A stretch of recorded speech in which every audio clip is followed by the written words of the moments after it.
Ô Lot, nous sommes vraiment les émissaires de ton Seigneur. Ils ne pourront jamais t'atteindre. Pars avec ta famille à un moment de la nuit, et que nul d'entre vous ne se retourne en arrière, exception faite de ta femme qui sera atteinte par ce qui frappera les autres. Ce qui les menace s'accomplira à l'aube. L'aube n'est-elle pas proche? C'était dans la 11. Maintenant on poursuit dans la 15. Pars avec ta famille en fin de nuit et suis leurs arrières, et que nul d'entre vous ne se retourne, et allez là où on vous le commande. Et nous lui annonçâmes cet ordre, que ces gens-là, au matin, seront anéantis jusqu'au dernier. On poursuit plus bas. Alors au lever du soleil, le cri les saisit, et nous renversâmes la cité de fond en comble, etc. Donc, Sodome et Gomorrhe, châtiés, Lot sauvé, sa femme qui a regardé elle en arrière, comme écrit dans Genèse 19, elle a été transformée en statue de sel. Donc du coup les frères et sœurs, c'est un peu pour poursuivre par rapport à la dernière vidéo, avec le fait d'avancer, de ne pas stagner, de ne pas reculer. Et donc là du coup ça va être le fait de ne pas retourner en arrière, parce qu'il y a une super belle image dans cette histoire de Lot et sa femme, etc. Au résumé, partir la nuit, donc pendant les ténèbres, voilà. Sodome et Gomorrhe étaient dans les ténèbres, et Lot y fuit ces ténèbres. Le châtiment frappe quand? Au matin, ils sont anéantis. Donc, qu'est-ce qu'on peut voir par ici? L'aube symbolise le renouveau, et en vérité, entre la nuit et le jour, il y a la transition. Donc l'aube, le lever du soleil, etc. Et le matin, c'est une nouvelle journée qui commence. Donc il y eut un soir, il y eut un matin. On va faire un petit parallèle avec l'histoire de Moïse. Donc on passe des ténèbres de la nuit à la lumière du jour, exactement comme le Seigneur, il le dit, c'est lui qui fait sortir des ténèbres vers la lumière. On va revenir là-dessus. Sourate 26. Et nous révélâmes à Moïse, pars de nuit avec mes serviteurs, car vous serez poursuivis. Donc poursuivis par Pharaon, ses armées qui sont ténébreux, etc. Le Seigneur qui a fait sortir les enfants d'Israël d'Égypte, de la maison de la servitude.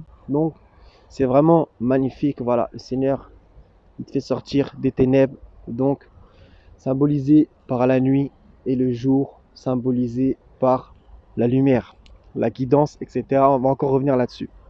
On poursuit. Le jour où tu verras les croyants et les croyantes, leur lumière courant devant eux et à leur droite, etc. Le verset d'en dessous. Le jour où les hypocrites hommes et femmes diront à ceux qui croient, attendez que nous empruntions de votre lumière. Il sera dit, revenez en arrière et cherchez de la lumière, etc. Donc c'est un super beau passage aussi. Relire aussi par exemple dans l'évangile la parabole avec les vierges sages, les vierges folles, la lumière, etc. L'huile. Donc c'est très très très important. Comme le Seigneur il dit, lumière sur lumière, Allah guide vers sa lumière qui il veut. Et celui qu'Allah prive de lumière n'a aucune lumière. Comme il nous le dit aussi, voilà, le Coran, c'est une lumière, une guérison, un guide, une miséricorde pour les gens, pour ceux qui croient, qui accomplissent les bonnes œuvres, qui croient à l'invisible, etc., etc. Justement, on va un petit peu continuer là-dessus. Comme le Seigneur est dit encore une fois, la Torah dans laquelle il y a guide et lumière, l'évangile dans lequel il y a guide et lumière. On va un petit peu terminer. Donc, quiconque retourne sur ses talons ne nuira en rien à Allah, qui parle de Mohammed, le messager d'Allah. Ô les croyants, quiconque apostasie de son djinn, Allah va faire venir un peuple qu'il aime et qu'il aime, etc. Donc tout ça, en vérité, c'est important. Donc comme je vous l'ai dit par rapport à la dernière vidéo, celle-là, un petit peu, c'est une suite. Donc du coup, ne pas regarder en arrière, ne pas se retourner, aller de l'avant, regarder les bonnes choses que le Seigneur nous a attribuées. Et si vous comptiez les bienfaits d'Allah, vous ne saurez les dénombrer.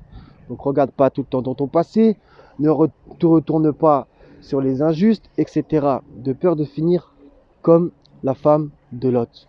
Un petit peu comme le verset aussi, ne vous penchez pas vers les injustes, sinon le feu vous atteindrait.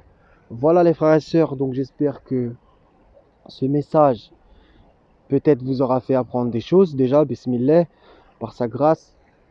Le Seigneur qui tient la grâce entre ses mains, et j'espère que ça fera méditer tout le monde, qu'il nous préserve, qu'il nous donne de la lumière et qu'il fasse en sorte qu'on soit droit avec lui, car celui qui respecte ses engagements, le pacte qu'il a conclu avec le Seigneur, ne sera lésé en rien, bien au contraire, ni soif ni fatigue ne nous toucheront sur le sentier d'Allah.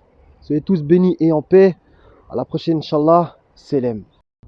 Ils veulent éteindre avec leur bouche la lumière d'Allah, alors qu'Allah ne veut que parachever sa lumière. Quelque répulsion qu'en aient les mécréants.